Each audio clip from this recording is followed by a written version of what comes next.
upon him. Now we know that the Spirit of God has always moved upon people. But there are two clear instances where the Spirit of God came down in manifest form. The Spirit of God comes upon the prophets to move them to prophesy. But nobody sees him. You only see the manifestation. You only see the activities. You only see the move of the Spirit of God in the life of such a person. Either the gifts of the Spirit manifested in the life of such a person. But in creation, during the time God wanted to create the world, the Spirit of God came down and moved upon the waters. Now, in the New Testament, when Jesus was baptized and was coming out of the water, while praying, the Spirit of God descended in form of a dove, coming literally in a visible form for people to see. Though you could not see, remember, the Spirit is like a wind, or like wind, it's like air. So you can't see, but there is a manifestation for you to know that this is this Spirit. And that is what is going to take us to the next aspect. Hallelujah. Now, for us to be sure and certain, in the book of Matthew chapter 28, verse 19, we see our Lord, in concluding his ministry, commissioning the disciples, told them that they should, go into the world and preach, then they should baptize. Let's read from verse 19. Matthew chapter 28. Go ye therefore and teach all nations, baptizing them in the name of the Father and of the Son and of the Holy Ghost. Here we see it again. The Holy Ghost that came upon Jesus, the Lord commanded, instructed the church that baptism must be done in the name of the Father and of the Son and of the Holy Ghost. So there is the Spirit of God. There are other passages. If you go to Acts of the Apostles chapter 1 verse 4, 5 and 8, we see here that he told them that they should wait until they be endued with power from on high. They be endued with power from the Holy Ghost. And then he says that in verse 8, but ye shall receive power. After that the Holy Ghost is come upon you, then ye shall be my disciples. So you see that the same Holy Ghost came upon the disciples.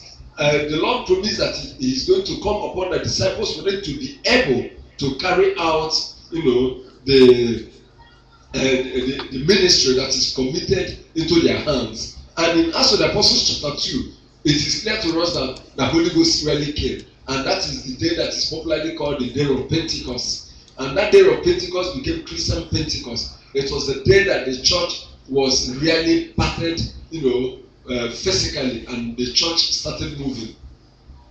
You read here, you see that the Holy Ghost also came in form of cloven tongues of fire, sitting upon every one of them, and they giving them utterance. So we see that there is the Spirit of God. If the Spirit of God is moving on somebody, you may see the person, speaking or prophesying or manifesting the gift of the Spirit, or even in living your life with the fruit of the Spirit. That is the only thing you may see. But when the Holy Spirit or Holy Ghost is in full manifestation, the emblem, the emblem of the Holy Spirit comes, becomes manifest. On Jesus Christ, it was the dove.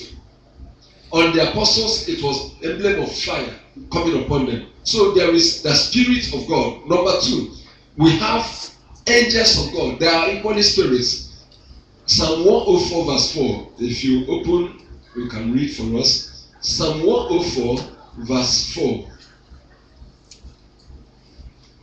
Psalm 104. I read verse 4. Who maketh his angels spirits, his ministers a flaming fire. Here we see that it is clearly explained here that God made his angels spirits. Angels are spirit beings. That's why you don't see them. I want you to understand that even as you gather to worship, angels of God are there gathered. And even those that are living for Christ, walking in the Spirit or walking in the truth, there are angels that are assigned to each an individual believer. So each person has his own angel. So the angels of God are God's servants. They are God's ministers. So who maketh his angel spirits and his ministers a flaming fire. And let's look at Luke chapter 1, verses 11 and 12. Luke chapter 1, verses 11 and 12.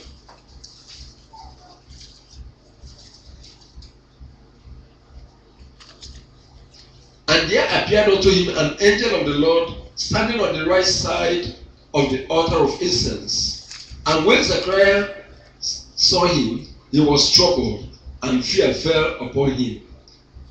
But the angel said unto him, Fear not, Zacharias, for thy prayer is heard, and thy wife Elizabeth shall bear thee a son, and thou shalt call his name John. Here we see that God, when God started to do a new thing, the angel of the Lord, Angel Gabriel, was sent to appear to Zacharias. Now he manifested in a visible form. Maybe you may call it a vision. Sometimes they come as a human being and you think that they are normal human beings. Abraham Lincoln, when he was born, there was difficulty. The mother had challenges in giving birth to him. And at that time, the only daughter that was around wasn't around. There was no help, and she was having hard labor. But there was this nurse that just came from nowhere and came in and stayed with this woman, helped the woman to deliver, took care of her until she was able to recover herself. And when she was about leaving, now instructed the parents that they should name the child Abraham. Now, it was after discussing with them, she took her back to go and then left. The father of Abraham Lincoln now remembered, we didn't even ask her of her name, we didn't ask her of her address so that we can contact her. But he ran out. In those days, very few people, somebody can live here, then the whole land here will be free, and then nothing to block anybody. He ran out, looked front. Where is the nurse that left here? Ran to the road, looked left, looked right. There was nobody. It was then it dawned on them that an angel came in form of a nurse, stayed with them, helped the wife to deliver, took care of her until she recovered herself, and now left. Somebody that just left less than 1 minute, and I said, okay, let us get her address. The person disappeared. There are many visitations like that. Sometimes it is in a vision. Sometimes it is literal, it is physical. So angels are spirits of the Lord, the spirits of God. They are spirit beings, but servants of God. So if you read verses 26 to 28, you also see when the same angel appeared to Mary. Now the third spirit we will consider is Satan. You know that Satan was an angel of God, but he became a fallen angel. Satan is also a spirit being.